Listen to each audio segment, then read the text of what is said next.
Però ci aiuti. Io arrivo. Hi, my name is Virginia Banci, and this clumsy individual, it's me. This video was taken the 31st December 2019. And guys, my 2019 sucked. This is why I was holding on to the feeling that 2020 was going to be great. One of the best year. And by looking at this video, maybe I wasn't the only one being extra optimistic. Okay, stop. I already know what you're thinking. No one, literally no one, needs to be reminded of 2020 events. And you're right. But you know what they say, in order to move on, you need to accept your past, yada yada yada. So we're doing it. You're now about to watch my very own 2020, mostly filmed with my cell phone. So, 2020 started real good for me. After a short vacation with the fella you've seen in the previous clip, I go back to my studies in Milan. Here's the setup, here's my classmate, my prof, and me losing my head. Weeks after, Australia was on fire, and that was simply heartbreaking to watch. Australians' fires were the worst in the country history, creating air pollution, displacing people, and killing billions of animals. Some people say that it could have been predicted, that it could have been avoided. But reality is it was just tragic. The failure of our generation will haunt humanity until the end of time. Mid-February, I was doing fine. Actually, I was doing great. Celebrating friends, traveling, spending quality time on good books, good food, good people. You know, my sweet life, I'm lucky. But there was an echo coming from China, a weird virus. No one fully understood what was about to happen. No one was ready. The epicenter of the Italian pandemic, Codogno, was literally around the corner of my city.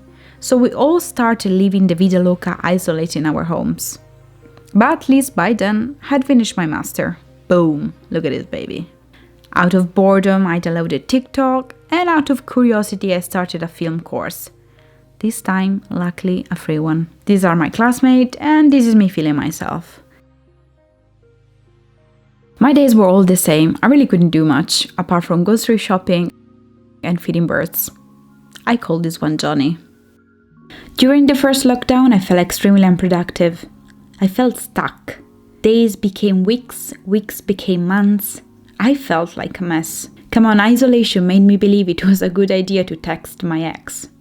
There is a global pandemic going on. Let's be friends again.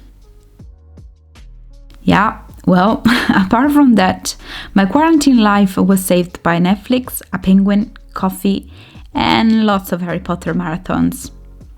I didn't realize it at the beginning, but I was definitely losing touch with reality. And something that truly helped me snap out my confusion was admitting to myself that I was scared. I was scared for my parents, considering that old people were dying everywhere for the virus. I was scared for my friends, the ones that were working their ass off in hospitals. And scared, deeply scared for all those people struggling with isolation. Because isolation can fuck your head up. After a short but very needed break, where we all pretended that things were back to normality, our sweet normality, 2020 proved itself again. Conversation about racism in America has gripped the world. Protesters' demands are loud and clear. America was raging. The list of innocent people killed by police brutality and all sorts of violence against black people was getting longer. American riots reached everyone hard, mine too. And personally, I didn't know a lot about the Black Lives Matter movement as I didn't know a lot about these crucial issues. Very ignorant. This is why I started educating myself. And if you're living in a bubble like I used to, I urge you to do the same. Educate yourself. Trust me on this. Because you're part of this world, and only together we can move towards hope. Hope. The second lockdown hit me differently. Time became precious. Life became precious. And I know it sounds super cheesy and kind of pathetic. People were dying everywhere for different reasons. COVID, conflicts, and my reaction to this unstoppable madness was wanting to feel alive. With the beginning of summer, all I wanted to do was to feel more, to laugh, kiss, create anything. A song, a gift, a project, a photo. Oh, especially photos. In a way, I wanted to stop and celebrate time. So after finishing my film course, I started working on my photography, asking friends, strangers, relatives. I've never thought I would appreciate photography as much as I do now. But after all, 2020 changed so many things. My photography and interest aside, with the beginning of the cold season, things didn't get any better for the world.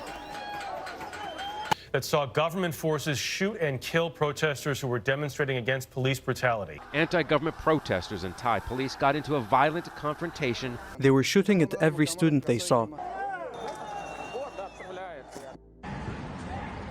Thousands of people gathered in the center of the city to rally. Pradesh are still struggling to identify a mysterious illness. New variant of COVID-19 detected in the UK and is believed to be even more contagious. This is the beginning of the end of a battle these women have been fighting for a very long time.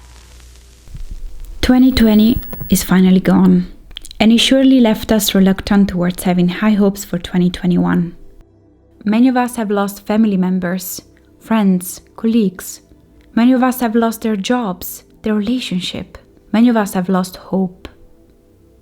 2020 took so much from us. But look at you. Considering that today is the 1st January 2021, you and I have officially survived the terrible year. Whoever you are, friends or stranger, I just wish you the very best. May our 2021 treats us better.